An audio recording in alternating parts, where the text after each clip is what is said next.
Hey guys, nandito po sa atin ngayon ang Redmi K80 at mag-unboxing tayo ng smartphone na to. Napakalakas sa smartphone na to guys. Ito rin ang pinakamurang smartphone na mayroong Snapdragon 8 Gen 3 dahil nakikita lang natin ng ganitong klase ng processor guys.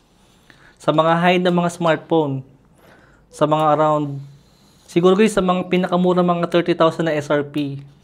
Pero guys, ang presyo po ng smartphone na to is nakuha ko lang po siya ng 24/7. Mamaya guys, ipapakita ko kung saan ko na-order yung smartphone na to. At itutuloy-tuloy na natin to guys, yung mga Chinese version ng mga smartphone. At ito ang pinakaunang smartphone na binuksan natin ng taon na Redmi K series. Ito guys, meron siyang case na kasama rito na black case, hindi po siya jelly case. Kaya mas okay yan.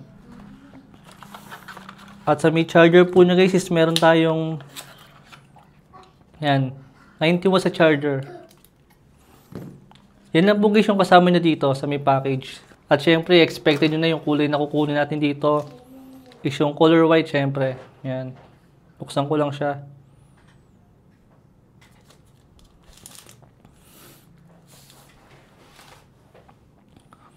Maraming version guys ng smartphone na to at ang pinaka-base model guys ng kanyang RAM.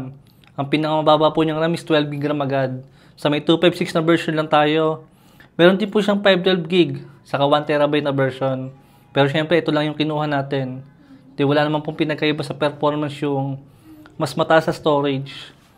Ito guys yung mga size niya. Mukhang dito po lang sa may size ng mga smartphone na to. At sigurado naka-aluminum case na frame. Dito sa kanyang mga antena sa may gilid niya. Yan.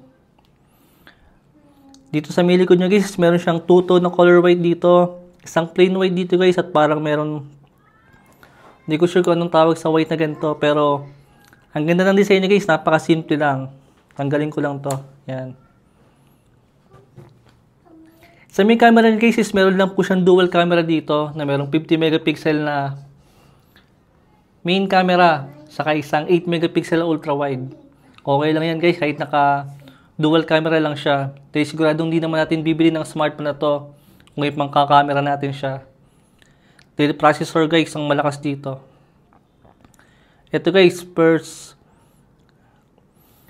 tingnan natin kung ano ba magiging itsura nito. Dahil naka Chinese version nga yung smartphone na to guys. Dahil medyo hindi ako familiar sa mga ganitong klase ng smartphone. Ang unang Chinese version na in-unboxing ko guys is yung Redmi Note 11T. Hindi ako nagkakamali. 12T yata yun guys. Yung kamukha ng design ng X4 GT.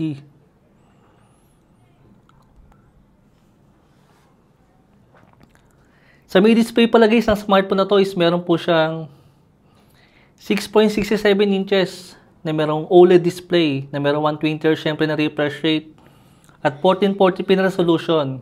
At meron po siyang Corning Gorilla Glass 7 na protection dito sa may display niya. Yan. Yun guys, naka-Chinese version talaga yung smartphone na to at kailangan muna natin i-setup at lagyan ng Google Play Store saka mga application. Tingnan lang natin itong settings niya. Yan guys, Redmi K80 at naka 12GB RAM siya. Hindi lang nakalagay dito kung anong Snapdragon siya guys. Pero naka Snapdragon 8 Gen 3 yan. Yun pa isa guys, so naka Android 15 na po siya. At parang medyo iba siya sa, yan, naka Hyper OS po siya. Kaya pala naninibago ako guys. Hindi na po siya kumukha ng mga global version. I think ito pa isang kagandahan sa mga Chinese version is nauuna po siya sa mga dito sa may display natin is meron nga siyang yan 120Hz sa refresh rate. Tapos meron tayong display resolution dito. Meron siyang Full HD Plus saka itong mas mataas na resolution. Pero syempre mas malakas kumain ng battery yan. Pero syempre dito natin ilagay dahil sayang naman yung features na yan guys. Dahil napakalinaw niyan. I mean, hindi ko lang sure guys kung makikita natin yung pinagkaiba niyan. Pero mas ano siya, mas sharp yung ating display dyan. Yun guys yung unang bubungad sa atin pagka kumuha tayo ng Chinese version. Siyempre ang una natin gagawin dito is lagyan muna ng Play Store. Check pala natin guys yung ating SIM slot dito kung meron ba siyang SD card slot. Yun guys, mukhang wala po siyang SD card slot. At naka dual SIM po tayo rito.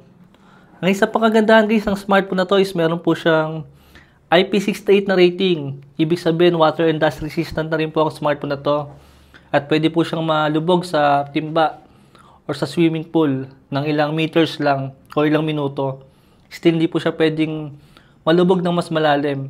At mas maganda to guys compare sa ibang mga naka IP54 lang na pwede lang siyang matalsikan ng tubig.